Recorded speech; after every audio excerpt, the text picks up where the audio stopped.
दोस्तों पिछले कुछ वीडियोस में हमने सिर्फ बात करे हैं कि झारखंड टीजीटी पीजीटी का सिलेबस क्या है। झारखंड टीजीटी पीजीटी के प्रीवियस ईयर क्वेश्चंस को डिस्कस किए हैं, तैयारी कैसे करें, इंग्लिश लिटरेचर का बेस्ट तरीका क्या है वगैरह वगैरह। इसी सीरीज को आगे ले जाते हुए हम बात करेंगे और वो कौन कौन सी चीजें हैं या बातें हैं जो हमें आने वाले समय में काम आने वाली हैं। दोस्तों जिस प्रकार ज्योग्राफी रीडर को अपने स्टडी को इन्हांस करने के लिए ग्लोब, मैप, एटलस आदि की जरूरत हो, केमिस्ट्री के स्टूडेंट के लिए भी अलग अलग टीएलएम जैसे पीरियोडिक टेबल, थर्मामीटर, कंटेनर्स आदि की आवश्यकता हो। मैथ्स के लिए भी formula chart, instrument box, table square cube chart बहुत ज्यादा हेल्प और उनके लर्निंग को भी इन्हांस कर। ठीक उसी प्रकार एक हिस्ट्री लवर को भी, खासकर हिस्ट्री ऑफ इंग्लिश लिटरेचर पढ़ने वाले रीडर्स के पास होने चाहिए ये जरूरी चीजें। उसमें सबसे पहली चीज है कोई भी एक हिस्ट्री ऑफ इंग्लिश लिटरेचर की बुक। ये बुक आपके इंटरेस्ट के अकॉर्डिंग हो सकता है या आपके गोल के अकॉर्डिंग हो सकता है कि आपको कैसे पढ़ना पसंद है और कितना पढ़ना पसंद, या आप कितना डिटेल में पढ़। ये कोई एक बुक हो सकती जो काफी है आपके हिस्ट्री ऑफ इंग्लिश लिटरेचर को समझने और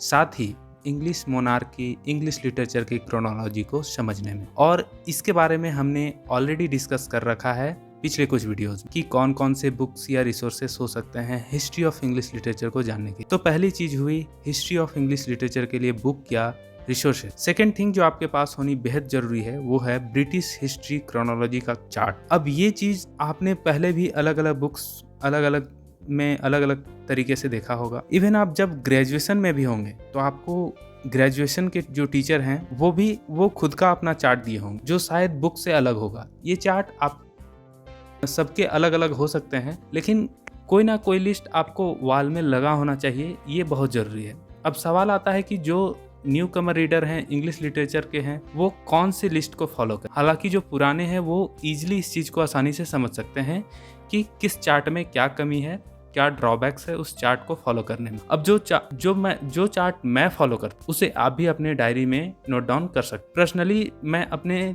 तरफ से ये आपको ब्लाइंडली फॉलो करने का सुझाव दे सकता। अब आपके मन में सवाल चल रहा होगा कि ये किस चार्ट की बात मैं कर रहा हूँ और ये हमें कैसे हेल्प करेंगे, ये आगे चलकर क्या बेनिफिट है इसको समझाने के लिए पहले चार्ट को डिस्कस कर ले। इसे आप अपने डायरी में साथ का साथ नोट डाउन कर सकते। 652 1066 Anglo Saxon, 1066 to 1340 Anglo Norman, 1340 to 1400 age of Chaucer, 1400 to 1550 barren age of darkness या early renaissance, 1550 to 1603 Elizabethan age. Sometimes it's considered from 1558 to 1603। ठीक है, 1603 to 1625 Jacobean age, 1625 to 1649 Caroline age, 1649 to 1660 Puritan age, 1660 to 1702 restoration, 1702 to 1744 new classical age या Augustan age, 1745 to 1798 pre romantic, 1798 to 1837 romantic age, 1837 to 1901 Victorian age, 1901 to 1930 early renaissance या high modern, 1930 to 1945 ultra modern या post modern, 1945 to till ये contemporary. ये हैं best chart जो British history chronology को समझने में आपको काफी ज्यादा हेल्प करेगा। अब दोस्तों अगर आप इस चार्ट को अपने दिमाग में फिट कर चुके हैं तो ठीक है, और अगर अभी तक ये चार्ट याद नहीं करा है तो जल्दी से इसे अपने वॉल में चिपका लें और याद कर लें, क्योंकि ये आपको आपके लिटरेचर के सफर में स्टेशन का काम करेगा। जिस प्रकार आप यदि लंबे सफर के लिए निकलते हैं तो रास्ता आसान बना देगा ये स्टेशन, ठीक इसी प्रकार हिस्ट्री के जर्नी को भी खूब हेल्प मिलेगा इस चार्ट। इसके अलावा आपके डायरी में, आपके वॉल चार्ट में एक चीज और होनी चाहिए, वो है historical timeline of English king and queen's chart, जो आपको अभी स्क्रीन में दिख रहे हैं। ये तो थे दो चार्ट, और एक चीज आपको अलग से डायरी में बनाने चाहिए, उसमें age wise literary writers and उनके वर्क्स के लिस्ट लिखे हों तो आपको एक विजन समझ में आ सकता। हमें क्या पढ़ना है और क्या छोड़ना है, ये बहुत बड़ा मैटर करता है आपके स्टडी में। दोस्तों मैं लोगों से हमेशा कहता हूँ कि क्या पढ़ना है ये तो जानना एवं समझना ठीक है, लेकिन इससे भी इम्पोर्टेंट चीज़ है इंग्लिश लिटरेचर में कि क्या हमें छोड़ना है। क्योंकि दोस्तों इंग्लिश लिटरेचर बहुत ब्रॉड एक सिलेबस है, ठीक है।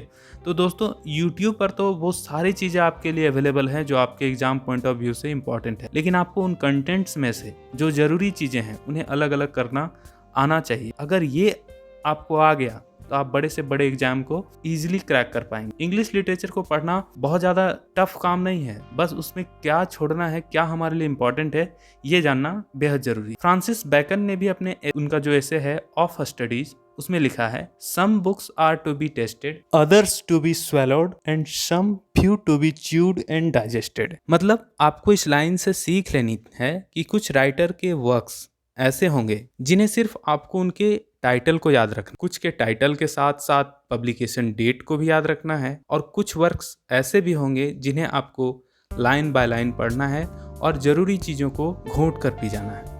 इस वीडियो में बस इतना ही, मिलते हैं नेक्स्ट वीडियो में।